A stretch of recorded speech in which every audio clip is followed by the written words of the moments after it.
Hello, friends. Today we're going to talk about one of the most masterfully subtle pieces of cinema ever produced, and one of its powerful relationships to one of... Friggin' that! Hopkins, how'd you do it?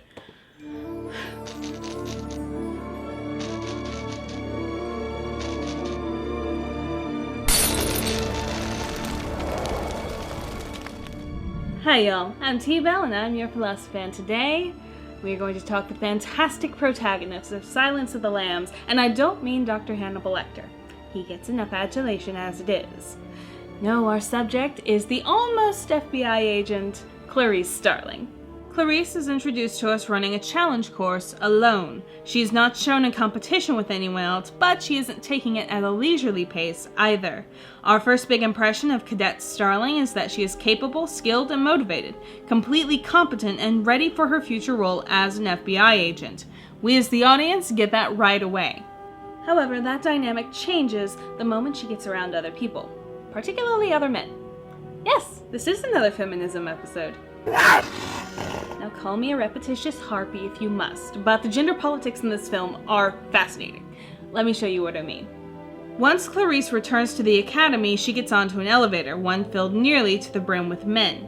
They are all at least a head taller than her, and all wearing the same red polo shirt and khakis, like some giant pectoral no-entry sign.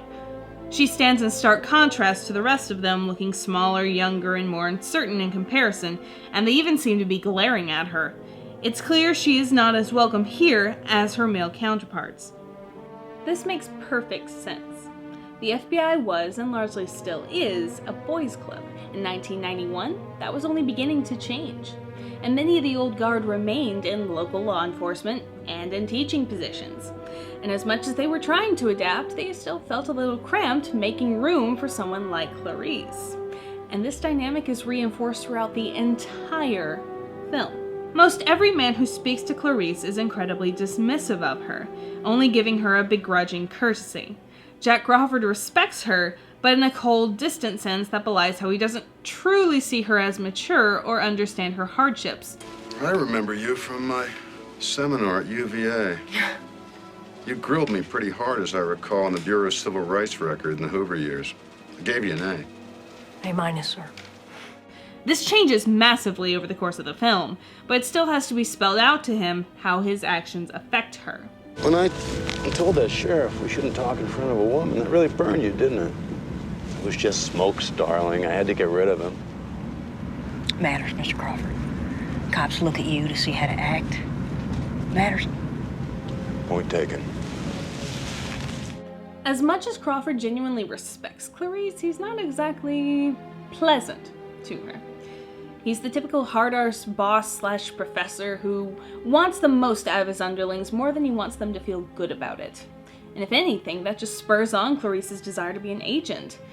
But more on that a little later. Now, while most of the men with the authorities treat Clarice like she has little authority, it's also interesting to note how the civilian men treat her. Those two entomologists seem to have the most casual relationship with Clarice. It's also noted that they awkwardly flirt with Clarice and her friend Ardelia.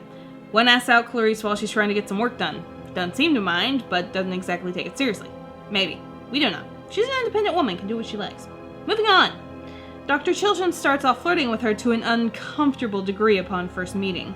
However, as her intelligence and agency show through with each subsequent interaction, he sees her less as an ingenue to impress and more of a nuisance. Oh, and speaking of nuisances... You better get the best. Miggs is the most overt example of sexual predation towards Clarice. I said sexual predation! Bill, you still won the prize for lewdness. I know it was a close race. We will be seeing you later. Hopefully much less of you. Please pardon that discourtesy. Now, back to Miggs. For all his unwanted interactions, it is most fitting that the most lecherous character in the film is oft by the most gentlemanly. Ah, Dr. Lecter. Only in the film for 18 minutes and manages to be more myth than man. Clarice's interactions with Hannibal are markedly different from any other person in the film.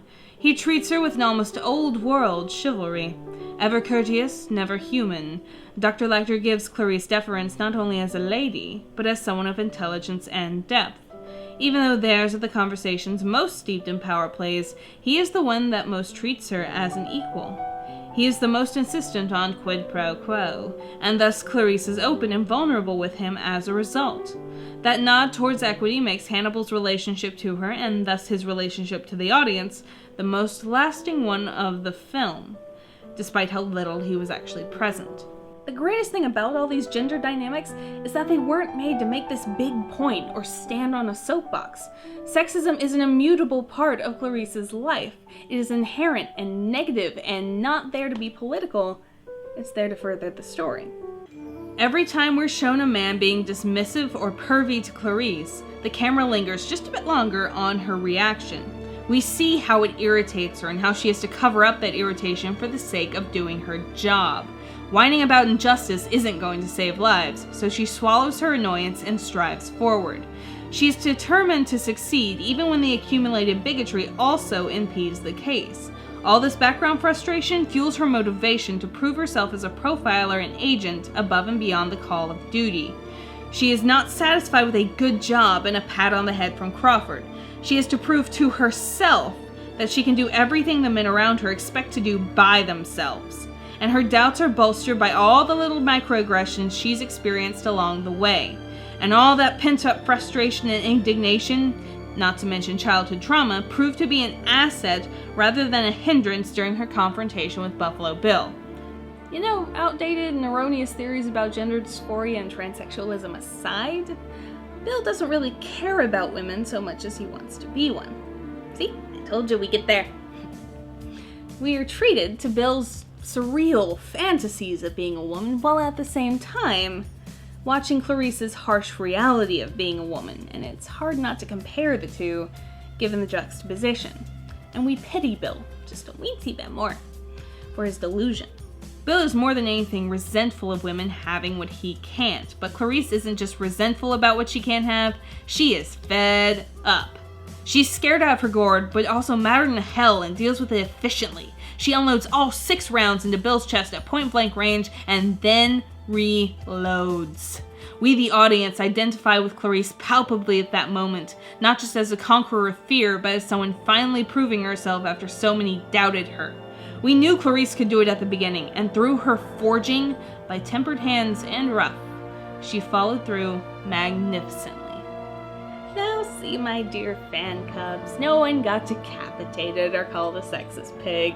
It's just fascinating to see how knowledge of things like base-level sexism and microaggressions can help a creator tell a better story, and even make a character more relatable. Sometimes in a way that's just seeping below the surface, waiting for a good analysis to drag it into the light. Like a serial killer's motive. I'm T-Bell, your Philosofan. If you enjoyed, thank you for listening. If you didn't, I look forward to your flames. Now if you'll excuse me, I'm going to have an old friend for dinner. I am not eating 6-month-old chicken! It was in the freezer. It's perfectly fine. I scraped the mold off anyway. I'll just eat it if you won't. No way. No one is getting food poisoning in this house again. Not you, and definitely not me. Oh, come on. Give me the bird. No, not that kind of bird. Charlie. I'll mop it up. You get your keys. We're going in and out. Ichabod's attitude can be prevalently seen today, particularly among nice guys. Please notice the air quotes. Because these guys are anything but. They just kind of play up the act to get into a lady's pantry. Oh, and King Kong and Godzilla are plush toys. And you even got Leonardo DiCaprio to win his very first Academy Award. Is there anything you can't do? Anyone you can't help? But of course, Nurse Quasimodo. What is it? I can't save myself!